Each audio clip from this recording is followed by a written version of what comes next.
Oh my god. Oh my god. I am actually going live. I am actually live. Wow. Um yeah, so if you saw the title, which is where is it? Was it hold on.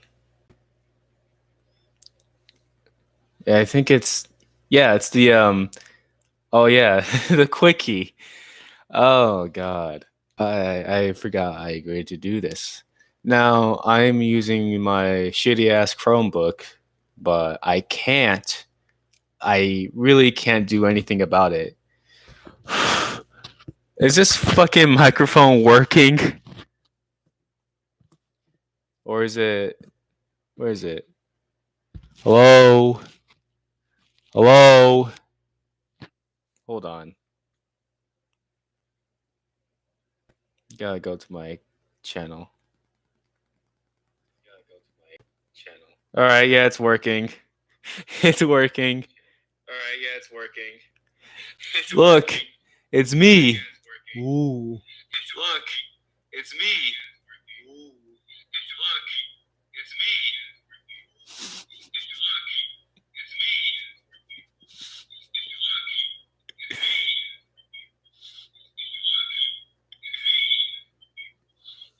All right, enough of that shit.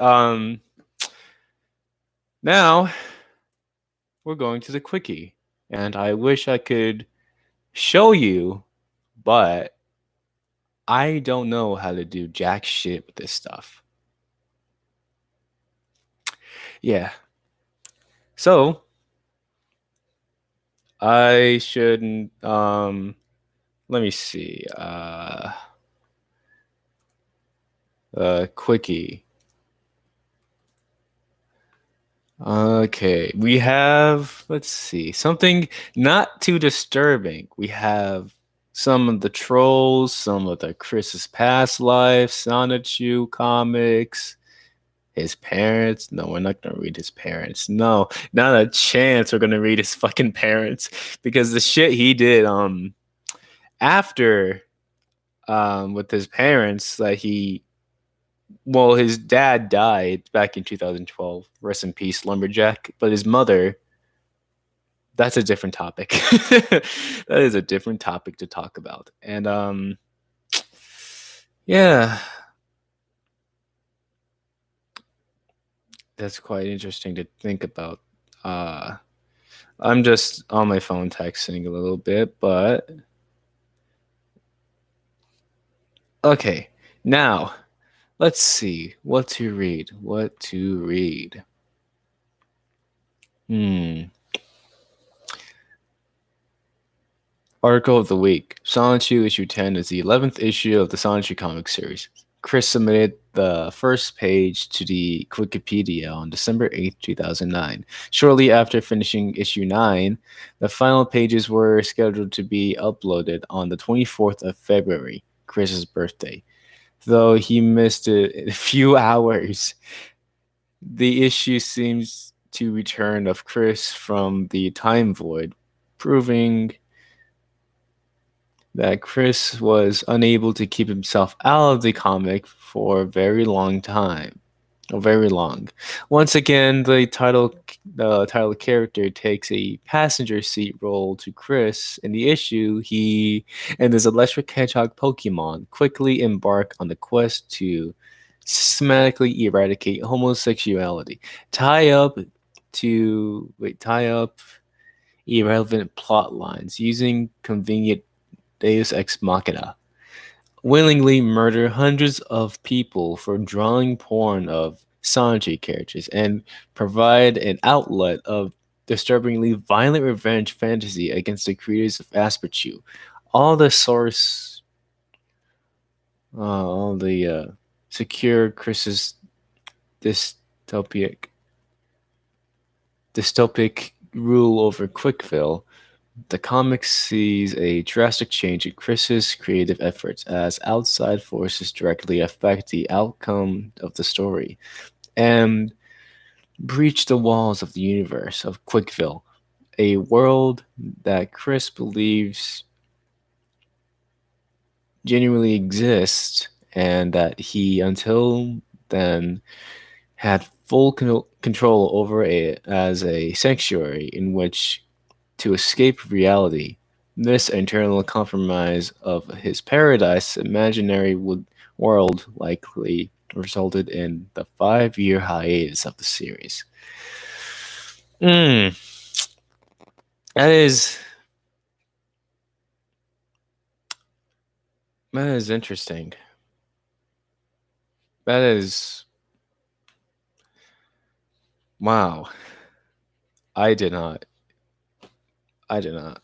I'm gonna let's see. Any ways of contacting or no notably I'm in the just on phone stuff. Learning so much of Chris's past life. I could just look up the quickie on my phone, but then again, I have the computer, but I won't be able to see the top chats, the chats, if there's any. Anyways, let's find a good, interesting topic of the quickie. Let's see. Is Love Quest? Oh, maybe, maybe. Uh, let's see. We have Love Quest, Sweetheart, List of Sweethearts, Affair with. No, no, we're not gonna talk about that subject, bro. We are not. We are not. It's going on my phone a little bit.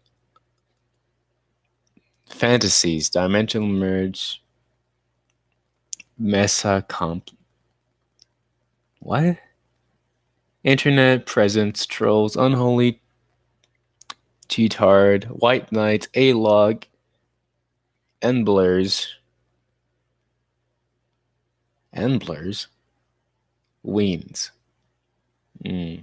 Important people, we mentioned that earlier. Kenneth Erwin Engelhardt. Ooh, I heard shit going on with Chris, and not much info is happening with Chris. That's one thing, but I do know Liquid Chris is back. I do know that. It's everywhere on the internet. You can see that shit on TikTok. You could go to his YouTube channel. It's just I was so surprised that Liquid Chris is back. Literally, Liquid Chris is back. The true and honest Christian Western Chandler is back, but with the bad news that his wife divorced him due to Ian Brandon Anderson trapping the true and honest Christian Weston Chandler in hell, fighting his way back to the surface like Doom Guy. Doom Guy. Motherfucker, this Chad can't ever give up that easily. No way in hell he's going to give up that easily. And now he's back trolling, well, fighting against a certain individual, Cyrax, Chance Wilkins. And I've been trying to get into Cyrax, but there's been a lot of shit of Cyrax's history, and I really got to get into Cyrax. Anyways, reading the quickie. Since let's talk about oh god. Let's talk about let's see. What should we talk about? What should we talk about? I want to talk about maybe the captain, but no. Let's talk about Quickville's a nice idea, but maybe.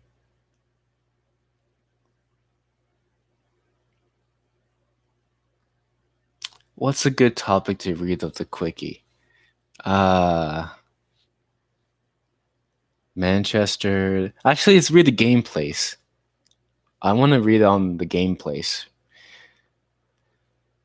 The gameplays is a game and hobby place located in Charlottesville.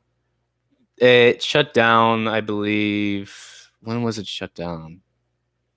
2015. Yeah, became a chocolate shop. Rumors are going around. There's one game place at DC by maybe Michael Snyder. But who knows? If there is actual evidence that the game place is relocated in DC, then oh my god, there's gonna be a fucking amount of weens going in, buying shit, tell Michael about Chris, and leave. If not, then who the fuck knows? Like who the fuck knows? And yeah, who knows? Who knows? The game place, also known as The Place, and later known as Seville's Hobbies, Games, and Toys, from August 2011 till closure, was a comic book, video game, card, toy, and hobby shop in Charlottesville, Virginia, that originally opened in 1995. Hmm. I wish I could go there. Like, I want to like buy certain amount of like comic books. Like, I want to collect um some horror comic books, superhero comic books, maybe, but who knows? If the rumors are true of the game place located in Washington D.C., then I'll be able to buy some good comic books or games. I'm not gonna disrupt Michael. No, fuck that shit. No, I'm not gonna get involved. For like any other wing that got involved with the whole Christery shit, don't. It's not worth. Like other people who got involved with the whole Chris shit, it's very bad. From at least 2002 up until the summer of 2008, Chris hung out there on a regular basis, going there every Friday without fail to play the Pokemon and Yu-Gi-Oh card games. The shop hosted a Pokemon League where Chris served as a self-proclaimed volunteer gym leader, though he was not endorsed in any way and was largely simply tolerated by the store.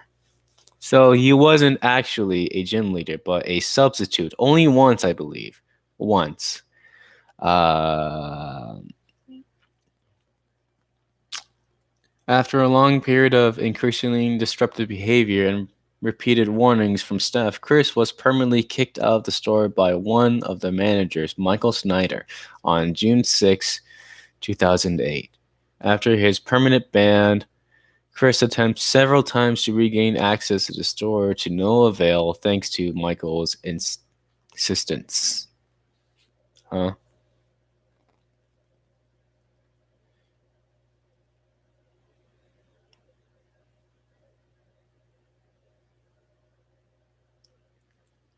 We got anyone in? Just oh, it's just two people. Okay, that's welcome, welcome. We are reading the quickie, and we're reading about. I'm actually reading the quickie. You guys are listening. Um, I'm reading the game place, the game hobby place, basically that used to be there until it was closed down.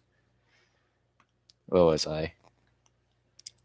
Following the judgment after the 20th of October 2011 incident, see below. I might look at that later. Chris was forced to keep away from Michael Snyder at all times, which by extension meant that he was permanently banned from the store by at law after the judgment up until its closure, which was reported on June 4th, 2014. The former owner of the game place, Robert Lightburn, is a registered sex offender who was convicted for trying to arrange a liaison, I don't know what the fuck that is, with a policeman posing as a 14-year-old girl. Oh. Oh. Hmm. The 14. Chris would repeatedly invoke this fact in his tirades against tirades. Is that it? Yeah, tirades against the shop, and even made the baseless accusation that Snyder was a pedophile, as well as was perhaps molesting his own daughter, Chris. Oh my god. Mm. As of 2015, the premise formerly occupied by the place are now hosted by Gerhardt's, an Austrian chocolate shop, arts, artisan chocolate shop. People of note: Chris originally met Megan Schroeder at the game place in 2005, where they bonded over their shared interest in Yu-Gi-Oh! Megan continued to hang out at the shop even after her friendship with Chris collapsed in the spring of 2008. Although their relationship by that point was strained, to say the least, once she broke off all connections, all contacts with Chris, she she did her best to ignore him entirely when they were at the store at the same time. So basically, Megan came back to the store. She didn't leave the store, but she didn't make eye contact to Chris. No eye contact to Chris at all. And hmm, wow, wow, Megan's something else. Mm. Let's see, where would I left on this? At the same time, the other two best known patrons of the shop, aside from Chris himself, are Mims and Lucas. The two friends are the primary source of most of what is known about Chris's behavior at the game place, and most of the information in this article, which they reveal during a detail of the Q&A session on the PVCC forums. They're also famous for having taken and uploaded the first photograph of Chris. Oh, excuse me. To reach the internet, which Mims snapped and Lucas uploaded to 4chan in the fall of 2007. Michael Snyder was one of the store's managers until he became the owner around October 2011. Chris often mistakenly referred to Snyder as the store's owner long before he actually purchased the store. Snyder would eventually become one of the Chris's real-life enemies when he kicked Chris out of the store in the summer of 2008. So, he bought the store in October 2011, and Mims and Lucas, the two friends, the regulars of the game place, were the first one to give out information to Chris. Well, give out information on 4chan, and being the first to upload a picture at 4chan. And wow. The birth of Christery, people. The birth of Christery. Interesting. Interesting. Chris's attitude at the game place. Chris would rarely ever shake anyone's hand after a game, and when he did, he quickly followed up with hand sanitizer. Mims. So he is basically a entitled sore loser piece of shit who doesn't give shit about people's feelings.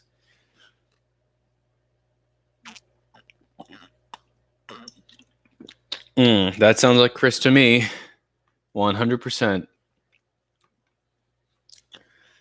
In his early days at the game place, Chris's behavior seems to have been more childlike, for lack of a better word, according to Mims, who was a regular at the store for the entire time Chris hung out there. Chris avoided using foul language when he first started gaming at the store. He also never failed to show up for Pokemon games in his old Ash Ketchum costume. The costume was eventually retired, however, by the time of 2007 photo, Chris was showing up in his usual clown shirt and Sanju medallions.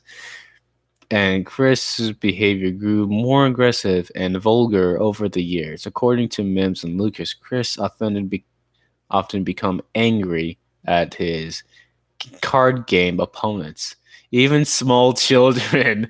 Even small children. This man, yes, being mad at children for winning a game. The man is so entitled that he wants to win. Ever since he got the fucking, what was it? The first time he won of a sweepstakes, the Sonic the Hedgehog sweepstakes back in, like, what year was it? Nobody was safe. That is correct. Nobody was safe to be in that store. In fact, nobody was safe to live in Charlottesville and Ruckersville. The Chandler family are nothing but a rejected millennials living in a Gen Z era where people are just like comfortable whatever the hell they want to be.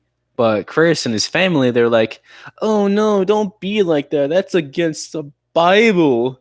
Or, oh, straight couple only. Or, oh, I don't like you because of your race. Who gives a shit about them? Like, seriously. I would just be like, it's 20, well, it's 2008. Like going back in time, say it's 2008 or 2000, whatever, early 2000s, say that, just get with the program. And people, was cancel culture ever a thing back then? Like in the early 2000s when the internet was a thing?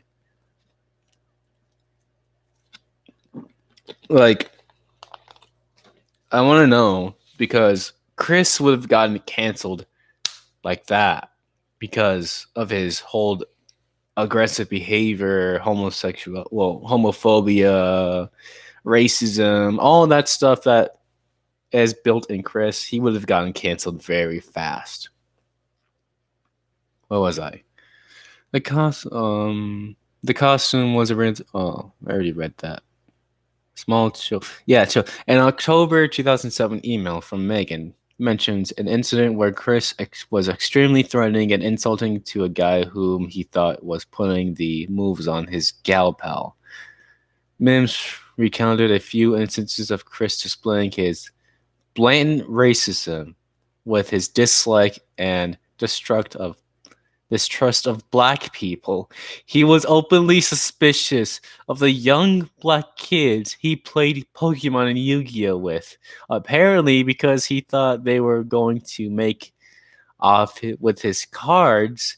Chris also nearly managed to earn himself a bean from an older black gamer by the name of TJ. Chris yells, I'm going to smack your effing face down. And TJ stood up like he's going to beat his ass. Chris shrinks and says, I mean, face down monster. Wow. Like, Chris could be saying shit to you, but as soon as someone gets up saying that Chris has no upper hand of fighting anyone, you know that Chris is just gonna sit the fuck down and just accepting that he cannot win a fight, but he can only accept it to himself, but yet he cannot actually accept it to anyone because all he does is lie. He lies to anyone, including to like previous gal pals. It's just, I don't understand that his parents completely fucked him over. Not, no, not literally. Don't, no, not literally. Not until 2021 with his mother. um, but no, their parents has raised him terribly, made him spoiled, made him hate on anyone that goes against with, and basically Chris just doesn't care. He just doesn't have no sympathy to anyone except to himself and his sonnet shoes and rose shoes. That's about it. That's about it. It's just sad to see that a man like him can be an influence that no one should ever become like him. That he's only famous to be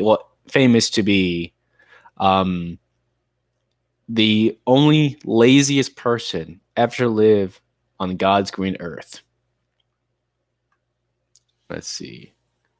Likewise, Chris's homophobia occasionally surfaced while he was hanging out at the shop. A gay regular at the shop by the name of Eric was the target of mockery, insults, and threats from Chris. Although Mims noted that for obvious reasons, Chris wasn't likely to ever do him any great physical harm. Chris also accused the two of the shop regulars were gay because they happened to exchange a few jokingly romantic remarks. His internal mind took that as proof that they were actually a gay couple. Like, you know that Chris is just whatever thinks to his mind, he takes it literally. He takes that literally. And why would just like why did no one ever tell him that hey, they were just joking around? Why? No one didn't even bother. And plus, he screams a lot, yells, throws temper tantrums, and yet they didn't do nothing except kick him out of the whole premise in 2008 instead of like somewhere in early 2000s, like 2002, 2001, 2000. What is it? 2001. When did he start going into the gameplays? Actually, yeah, I keep reading. Chris, the card gamer. Chris was pretty awful at all the games he played. True.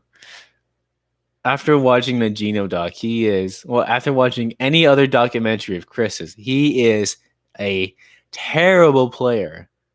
But like he only won once. Once he won a card game and screamed, "I'm the level up king" in public. Funny. Funny.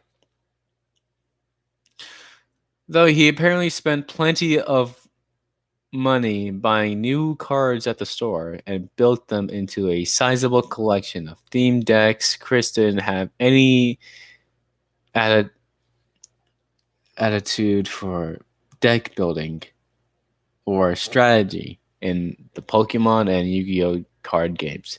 Even when playing against small children, he rarely won games or advanced in tournaments.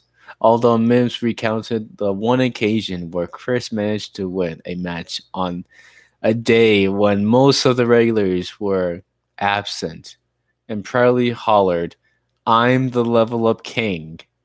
Chris often declares that he was a gym leader in the store's Pokemon League. An older player who managed tournaments, keeps tracks of wins and loses, and so forth.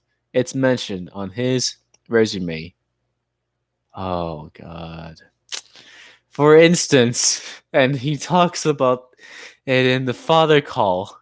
However, his memory has apparently inflated his role considerably. He wasn't actually a gym leader, says Mims, but rather a substitute who took the place of a regular gym leader on a few occasions.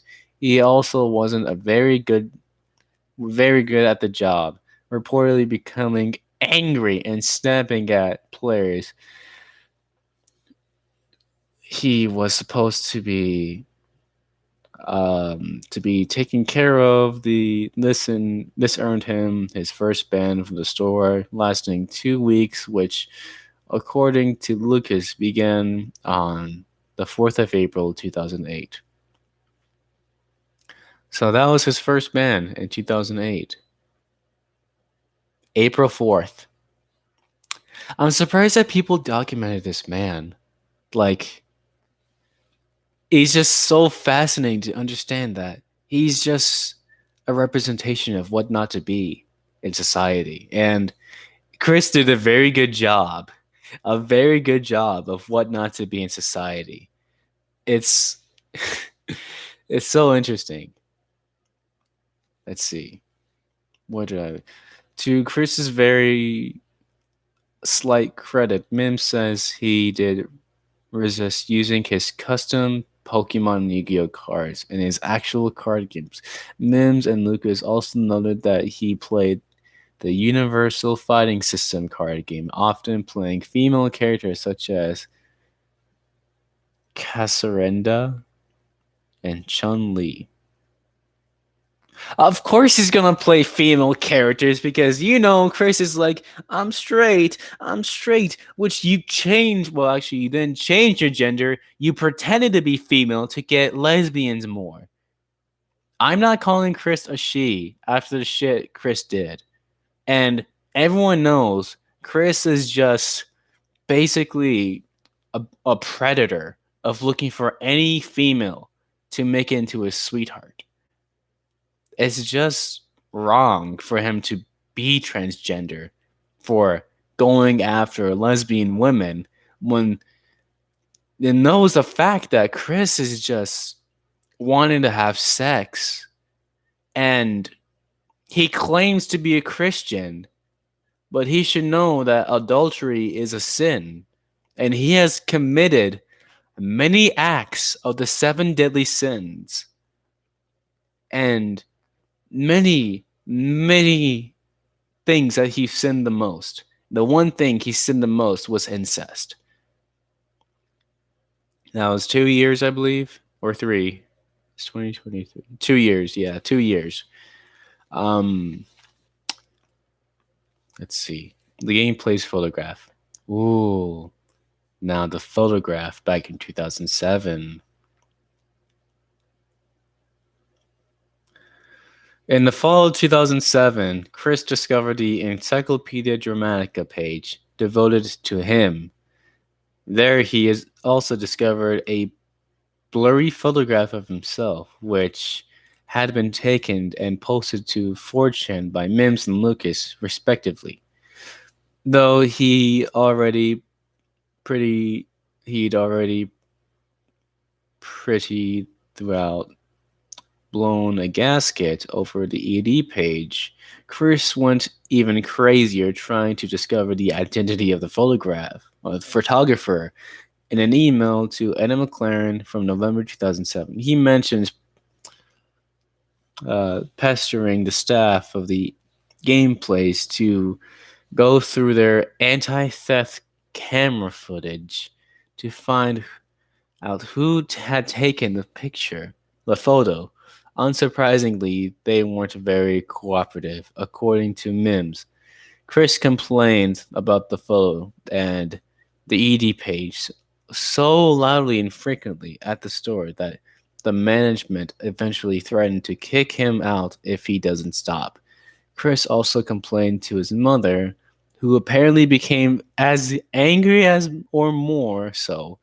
At one point, early in November, Chris's parents visited the store and interrogated Mims as to the origin of the photo. After Mims admitted that he had snapped picture, but what is that? But fidgeted ignorance as to how it found its way on the internet, they threatened to take legal actions, but never actually did so.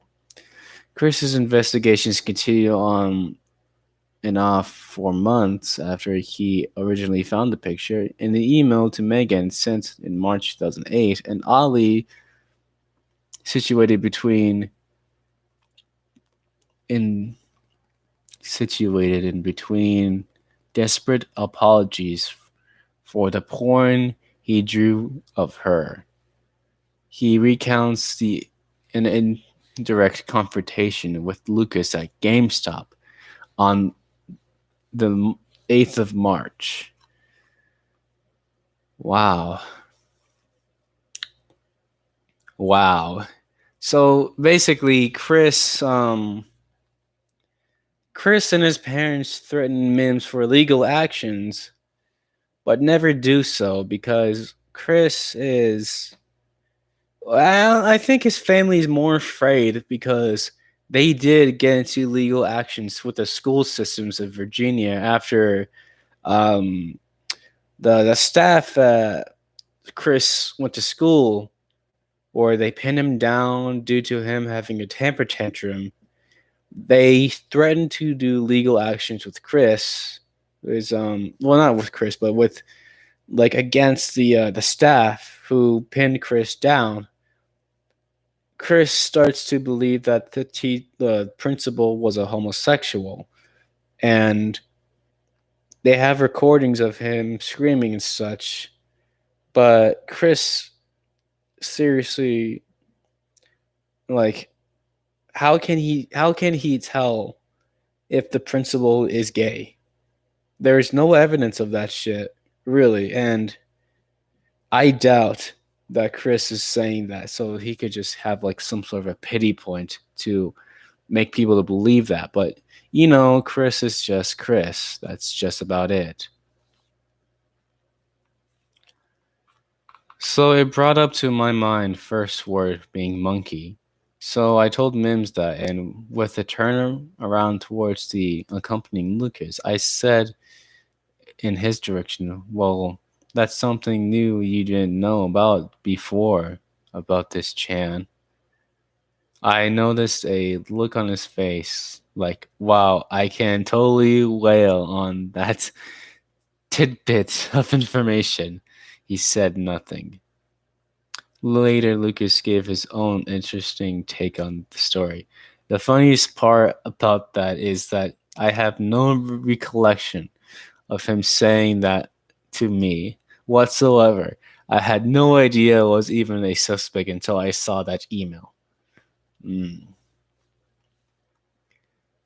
We have a lot of like reading to do of the gameplays, really, and we're not that far down yet. Right now, we are at where is it?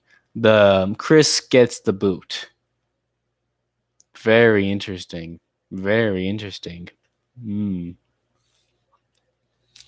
Chris's behavior offended the store's management and customers in a number of ways, aside from putting his gym leader duties, scaring the little children he played card games with, picking fights with other players, and generally being a racist and homophobic creep. He would truck his video game consoles into the game place and take over the shop's flat screen TV for considerable amounts of time, loudly sing along to Britney Spears during games, pitch fits inspired by his hatred of the Hexbox. The Xbox.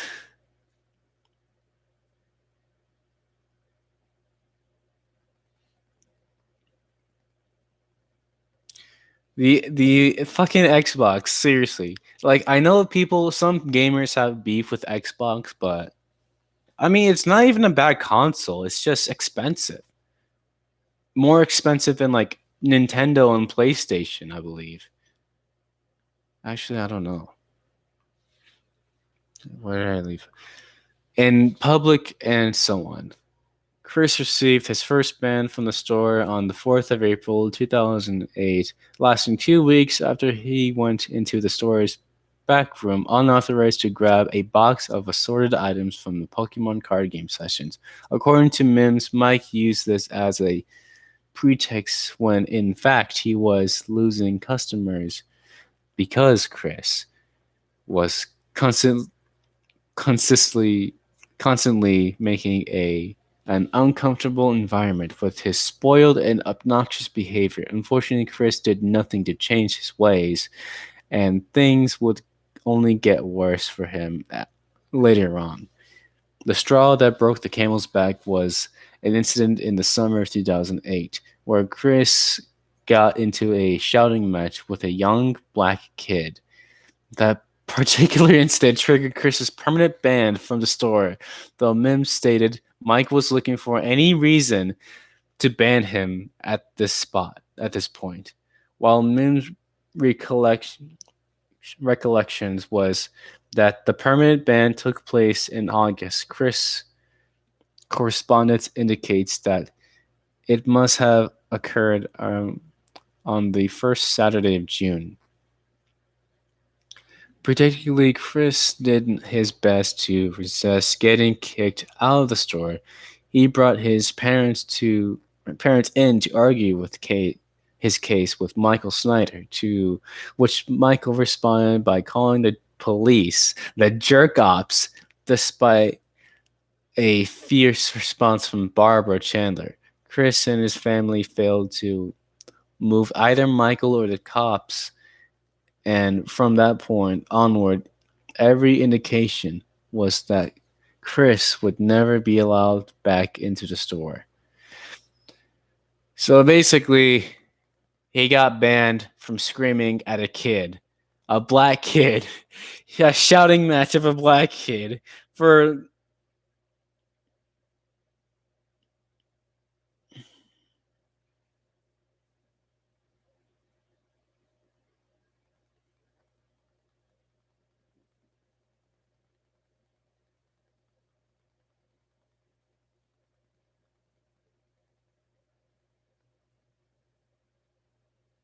Hold on, just.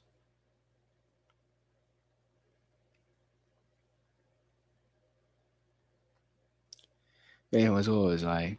I was distracted from a message. Anyways, let's see. Oh yeah, in the Jackie emails, Chris offers his version of events, the so-called "we incident." According to Chris, was when Michael Snyder forced Chris to stop bargaining, bargaining the TV for his Wii during his um, apparently caused a number of children to miss out on obtaining a few trade only evolution Pokemon. Chris got angry and wrote a letter, signed, or simply scrawled a note on the side of the card box stating, Michael Snyder loves the fuck out of Mary Lee Walsh. This, this Chris claims was and Mike's last straw, and he booted him then. According to the Wikipedia article for Megan Schroeder, Chris claims that Megan was there the day he was banned and claimed that she just stood there in shock, refusing to speak up for him.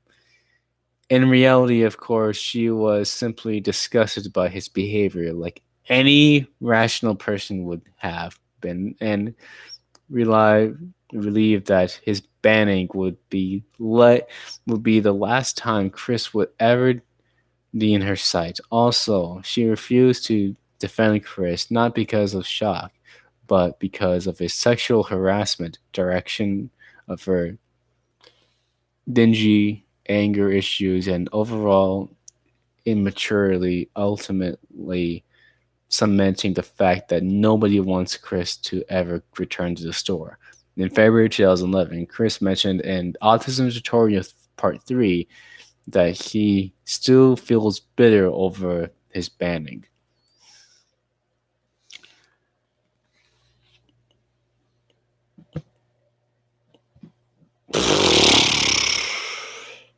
Like, he cannot just get over with it, man.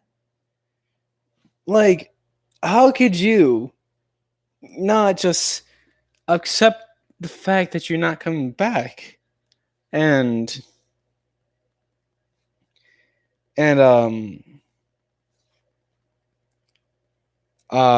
fuck, just like give up and shit. Like he's still this day in his jail cell hold grudge with Michael Snyder and the game place. Basically anyone who's a regular at the game place, he still holds grudges against him. It's just why, dude? That's all in the past. Grow up, get a good life, man. But no, his life is now in jail. That is it. His life is in jail. He has to accept the consequences of his actions, which he will most likely never accept that. He will when he dies, basically, because due to his health, he's not going to live long, around maybe 50. And he claims to be a Christian, yet he sinned the most, and there is no way in hell that he's going to get the redemption he's going to get. After all the shit he did to Megan, to Michael, to his mother, to anyone he interacts with, he is going to hell very, very fast. That's just the end of the whole Chris story. If Chris dies and ends up in hell, and that's just the end of it. Maybe they're gonna make a hell saga out of that shit. uh, let's see. Unbanning attempts. Ooh, now this is interesting, people. His unbanning attempts. Chris Peely attempted to overcome his ban and gain redemption to the store. As mentioned in July 2008 email, Chris sent a letter to Michael Snyder shortly after his one initial month ban, according to Lucas. This apology letter was sent with peals of laughter from himself and others at the store. In March 2009, he attempted to apologize in the best way he knew how, posting a video to YouTube. On the off chance the individual address was sent will see it, this was not the most sincere apology in the world, since Chris made it clear in the video, or in a later video, that he doesn't really understand why he was thrown out in the first place. Not to mention, he brought up that the store was only local place he could buy card games he was interested in. A month later, in April 2009, Chris attempted to sneak into the store. When a cashier recognizes him and caught him, Chris ran as far as he could. Almost 2 years after his initial ban, the game place Chris would try to again get in to get the ban lifted. Chris's conversation with Jackie revealed that he attempted to go to the game place after church on the 11th of April 2010. Oh shit, that's after my birthday. Wait, imagine. Nah. Message was held for review.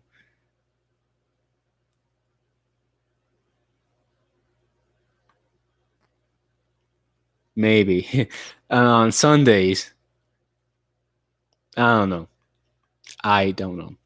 I don't know. Let's see. On 11th April 2000, when he was once again recognized by a cashier who threatened to call the cops, Chris got angered and bolted. The next day, Chris visited the store again to talk to Michael Snyder in an attempt to have the ban removed. However, the visit did not turn out in Chris's favor, as the audio from the incident shows Michael Snyder refused to revoke the ban, later noting on YouTube that Chris was actually reading the apology from a pre-written script, and Chris took this about as well as could be expected. He flipped off Michael Snyder and called him a Jew and left the store in a huff. The police were called about the incident according to Mims, but Chris was already long gone by the time they arrived. No charge were pressed, likely because nobody was actually physically abused. Later today, Chris uploaded the audio of the incident on YouTube, accompanied by the descriptions soliciting harassment and trolling of Michael Snyder and his fellow employees. However, it was removed from the site in a matter of the hours due to the terms of use violation, considering Chris's anti-Semitic remark directed at Michael, his invitation for others to harass him, and the possibly illegal nature of the recording. It is not hard to see why it was wiped off the website. Chris has never fully understood why he was kicked out of the store. According to Mims, Chris didn't see what was wrong with his behavior at the time, and he evidently hasn't reflected on the subject much in the interviewing the years during the April 2010 visit to the store, and the possibly grounds for his ban he could remember was the aforementioned We incident. Later, when he posted an ad on Wikipedia complaining about Snyder's refusal to lift the ban, Chris appeared to believe that the store manager refused to let him in because he hated him personally and people with autism in general. In October 2010, Chris made yet another request to be admitted wearing an ancient Pokemon League t shirt. He apologized for his behavior and said that the ban was his fault, blaming the whole thing on him on his infamous stress.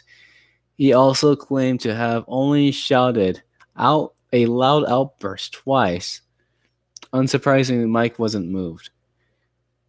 With Chris's continued failure to overturn the ban, it was clear that his chances of winning an entry to the gameplays were almost as remote as a chance of his dick winning entry to vagina.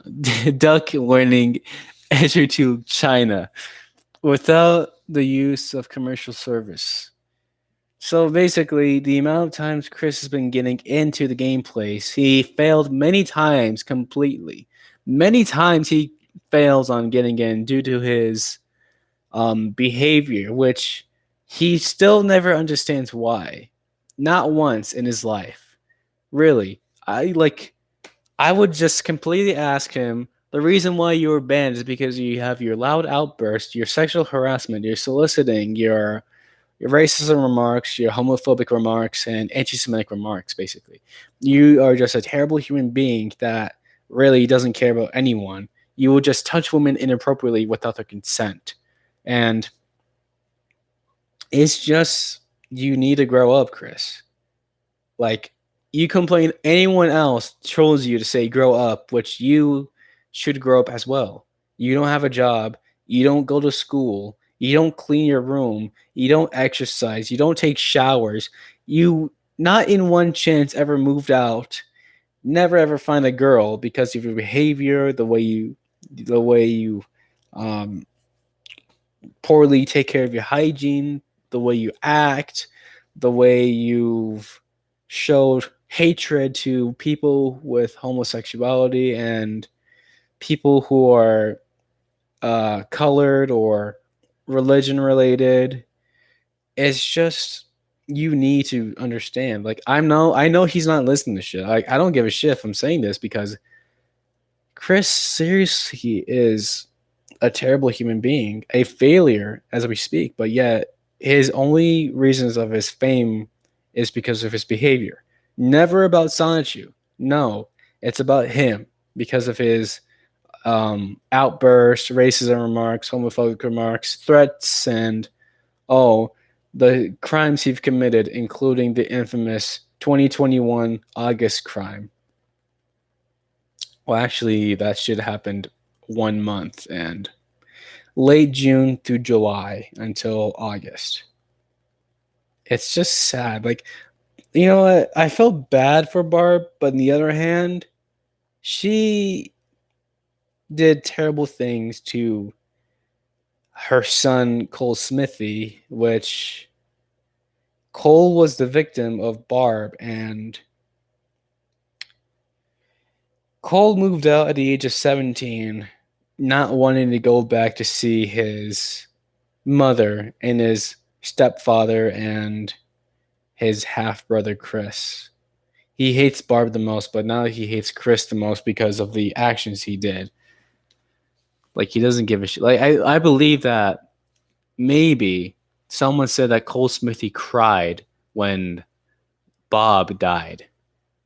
I don't know if that's true or not. Who knows? I don't know really. The Charlottesville incident. Oh. Oh. Oh, where next is a crime. Okay. On June 4th, 2010, Chris visited a game place. He claimed that he wanted to take a photograph of Michael Snyder so he could print it out and use as a dartboard. But when Snyder saw him with his camera outside, he chased Chris. Chris claims that he tried to drive away, but was escorted by Snyder, a woman he didn't recognize, and the police. Snyder's version was more Slicknick, whatever that shit is. I can't read because I'm a fucking dumbass. Chris is in my parking lot right now being grilled by the police. He took pictures of my daughter and tried to run me over with his car. They witnessed this and I bet they still do nothing about it. The police listened to Chris rant about the trolls for a while and eventually made him delete the pictures and sent him home with a warning. Chris did not tell his parents anything, and it would be 2 months before they would learn about it. Oh, the crime story. This is interesting, people. This is interesting. And it's the story where Chris, I don't know if maybe he run him over, something like that, or it's a different topic of the whole gameplay article. Um, let's read it. On the 20th of October 2011, Chris and Barb got arrested and ended up facing multiple. Oh, this is it. This is it. Facing multiple charges: a hit and run, both misdemeanor assault, trespassing, and attacking a law enforcement. Going by the details of said charges, as well as photographs uploaded to this very wiki by Chris himself. It can be assumed that the two tried to enter the store. Chris got in a fight with Michael. The two tried to, and failed to escape the parking lot before the police arrived, damaging something in the process. And when the cops showed up, Barb tried to stop them from arresting Chris. After the incident, Chris used a 10% coupon found in a local newspaper to produce an anti-gameplay flyer stating that it was a cyberbullies hangout and encouraging people to stay far away. He also stated that the gameplay will go down by his will or by someone else's fire on a stake and bombs, suggesting he has learned absolutely nothing from his chastening court experience. Wow. Wow. He never learns. He never learns. It's funny that he still goes against with these people, but he claims to be the victim. He believes he's the victim, but the victims are the people he's encountering with, which Chris is the reason, not the people Chris. It's just how the world works now because Chris is always causing trouble no matter what. Like he's very entitled, very mean, rude to anyone, and willingly to understand that he is the victim of all of this incident, which in reality, he is the reason of causing such trouble. Google Maps spamming, a scathing review of the gameplay on Google Maps written by one Robert was discovered by trolls. What notable about this is that the review was written right around the time of the incident. Owner is very rude and a liar. He banned my autistic friend. Oh my god, dude. you know, to be real, it's like all those.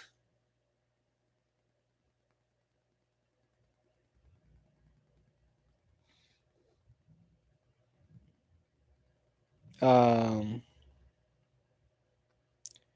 like all those reviews Chris has been making that were made by him by fake names, but one person was an actual person making a review of the gameplay, saying that the reason why the place was bad is because of Chris. And you can look that up on the quickie all you want. It's just there. And it's not that hard to find. If you look up the Chris channel, actually the website, I remember someone said it's called Sonichu website, which is actually the quickie. Maybe it's just the actually it's called Sonichu.com. Sonichu.com.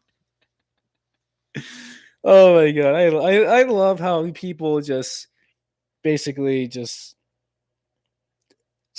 did this stuff, just like I don't know, anger Chris maybe, or just like Chris has beef with the whole Wikipedia or the quickie and the ED, but the ED is still going. Same with the quickie, which Chris is not active anymore since Chris is in jail.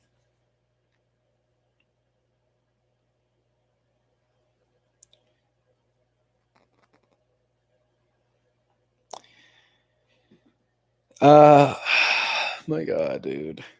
There's still so much left, and we gotta keep reading. Let's see. Um, very rude, liar, banned by my autistic friend. From the store a couple of years ago, I tried to talk to the owner talked over with the owner, whose name is Michael Snyder, to see if I can get him to let my friend back to be a customer. Then there again, we wouldn't give he wouldn't give me a reason. Not we. He, Chris. You can't. Oh my god. No, I don't know if I want to keep complaining on this dude. He's just in jail, so whatever. He wouldn't give me a reason behind the band and hung it up on me. But that's only the beginning.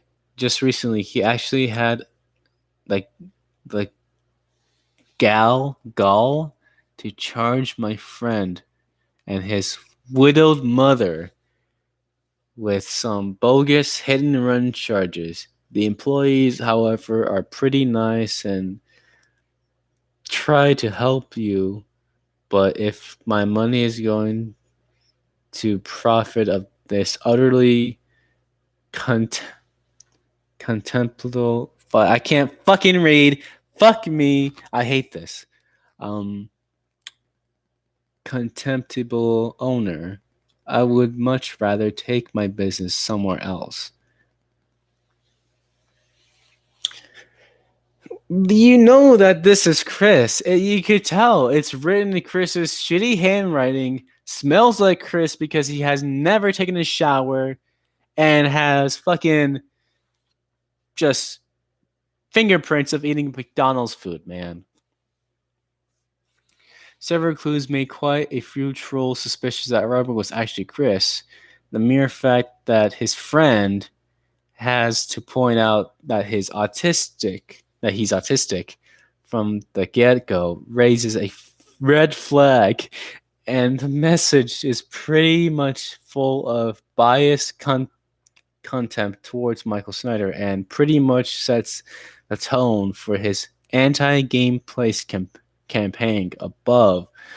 Note also the word widowed mother is in all caps, something Chris routinely does in his writing when angry. A second review later shows up by someone who identified themselves as Ben McCollin. The reviews read, Owner is a registered sex offender. He has also historically denied service to autistic patrons. It is unknown if this is by Chris or a troll, but judging Ben McCollin's other views, which includes businesses within Georgia and North Carolina, places Chris has never been. It would appear to be that the latter, another review from Alexander Deck, also appeared and looks very similar to Robert's interview. The horrible place kicked my friend Chris out, and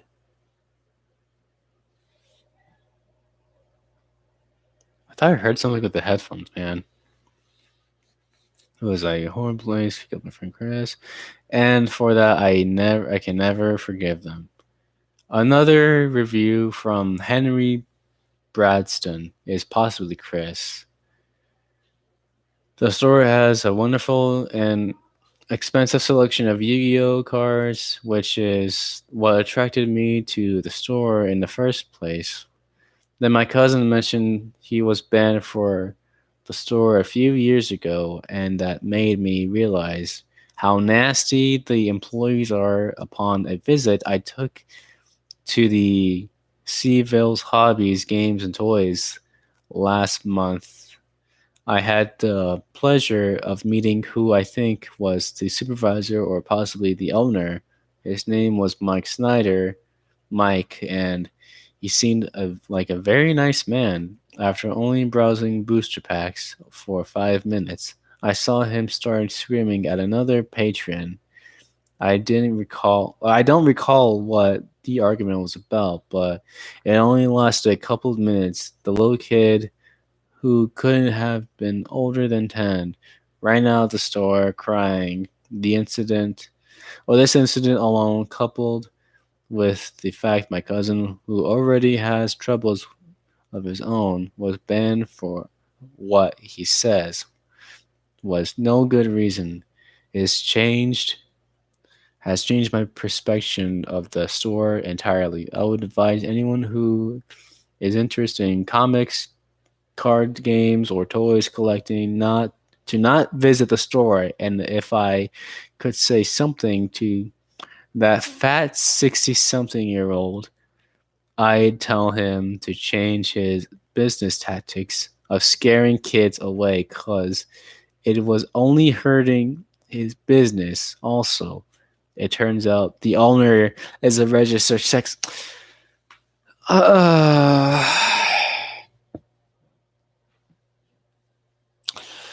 you just, bro, he can't just fucking keep doing this shit. Well, he already did, so. Eh.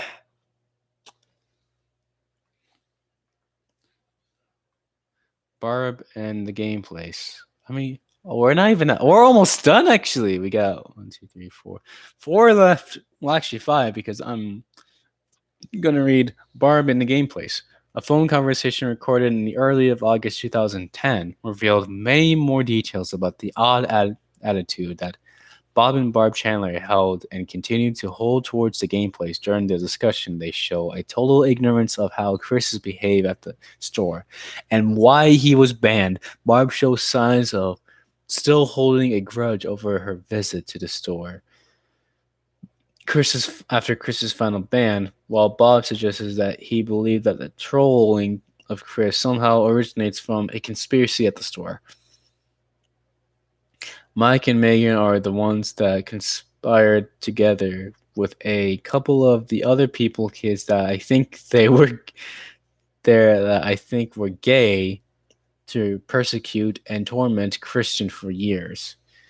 Bob does not explain why Mike, Megan, and the gay kids, likely a reference to Eric and Tito, would create this grand conspiracy against Chris, but he goes as far as to accuse them of fraudulently obtaining access to Chris's credit cards and bank accounts. Data uncovered a month later shows that Chris has wasted tons of money on PlayStation network cards and games he'll never play, resulting in further debt and excuse to blame Snyder and the trolls for stealing his credit cards.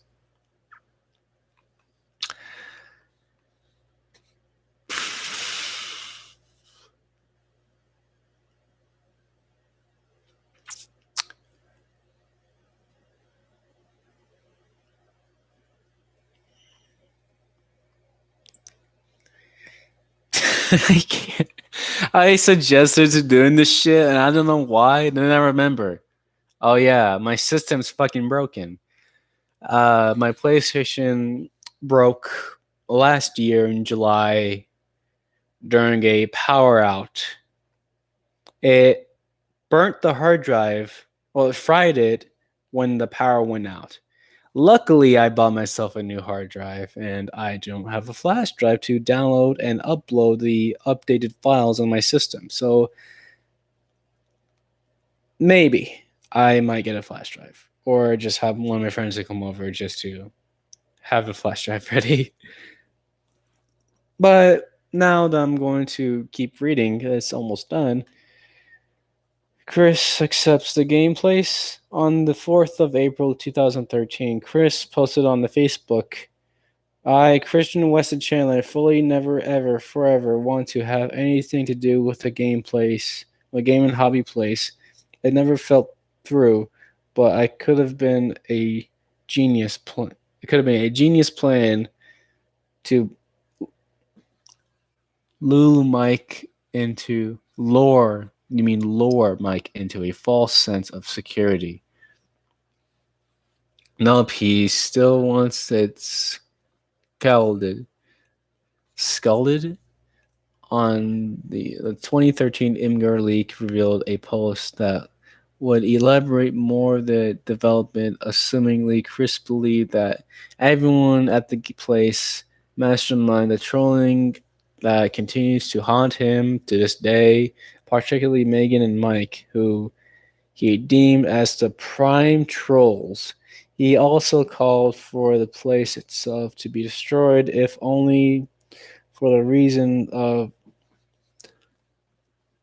out, ousting a man-child to act like a jackass in a store.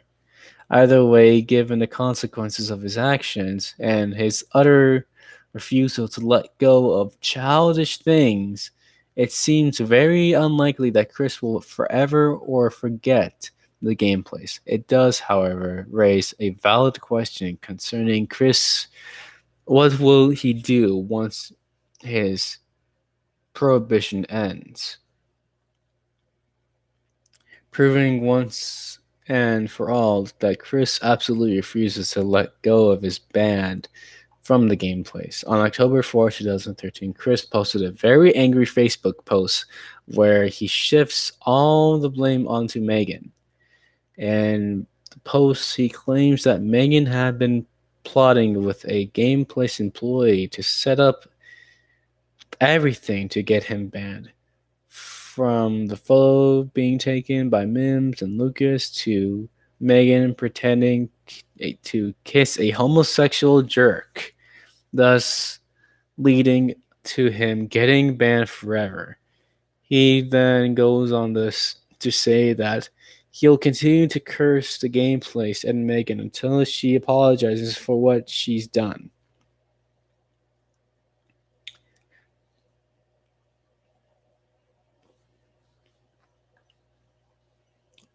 Honestly, it's so dumb. It's so fucking dumb that Chris keeps on yelling at saying it, oh, it's Megan's fault, it's Megan's fault. Dude, it is your fault for getting banned. No excuses. The saga ends. In June 2014, information was leaked on the Kiwi Farms. Oh, that's one of the good websites to see about other locales, by the way. That seems to indicate that the game place had shut down for good. The historical location of the store was empty, and a poster on the store's glass front indicate that the location was up for rent. It is unknown what time frame exactly when the place closed, but judging from the store's website going offline in between December 2013 and January 2014, or 2014. It could have been from around that time, according to Rail Tales, a railroad focused hobby shop that used to share space with the place before splitting and moving to its own standalone venue. The reason for its closure was due to financial issues. Even after the shutdown of the store, Chris continues to hold a grudge against Mike. It is still unknown if the business simply moved away to change its name to avoid being detected by both Chris and Wins alike. Today, in November 2015, Gearhart's, a local fine chocolate business, moved to open in the former gameplay site, where it is renamed, remained operational to date. Chris mentioned the new store on the second Cat Night interview. Also, Cat Night interview, saying that he does not feel like it is good as the place and is not interested in entering, assuming, of course, that the new technos allow him back. Also, in 2015, Chris began frequenting a similar card and hobby store in Charlottesville, the End Games. However, providing he he can't learn from his mistakes, Chris ended up being banned from the store too for similar reasons to his gameplay spans, no less. In September 2019, 2 years shy of a decade after Chris's ban, the rumors began circulating online that a new place has opened in the suburbs of Washington, D.C., once again led by Michael Snyder. Chris has yet to comment on this potential revival of his old haunt, but one of his obtainers, the Malculus Jacob Sockness, Jacob Sockness, God, chose to harass Snyder in response to this, tracking down a guest book for a funeral to the latter's recently deceased father to torment him over banning Chris. Needless to say, nobody was impressed with this new low of a winery. Oh my god, dude. They just went out, insulted, like harassed Snyder, went to like his funeral, well not his funeral, but some relative funeral, tracked down Snyder and just harass him. The whole Weens are just fucking making Snyder's day terrible because of fucking Chris. This is all Chris's fault, nothing else. We all know for a fact that Chris has done some terrible shit besides the gameplays, but we'll get into that later someday. Maybe on every Monday, perhaps. Who knows? Like, who knows? Who knows? If you want to know more about the whole Chris Chan history or the Christery, you could look up Geno Samuel, Smokey McSee, Club Doom, Gibby, others like Stirfish, or look up the Quickie, or well, mainly the Quickie or ED page, whatever. If you want to get into the whole Christery, that's optional. That is optional for you. If you have the stomach for it, go ahead. If you don't, then just don't. It's your choice, nothing less. If you like it, like the video, subscribe if you want to see more. If I ever do more of the whole Quickie reading, I'm never going to read Sonic 2. No, I'm not going to read Sonic 2. Never. Who knows, maybe. But anyways, I'm going to end the stream here. It's been fun reading the whole gameplays article, which, wow. Wow. But yeah, I'm going to end the stream there. Good night or good morning, whatever, just goodbye. I'm not that good at making an outro. So, yeah, goodbye, and don't be a Christian.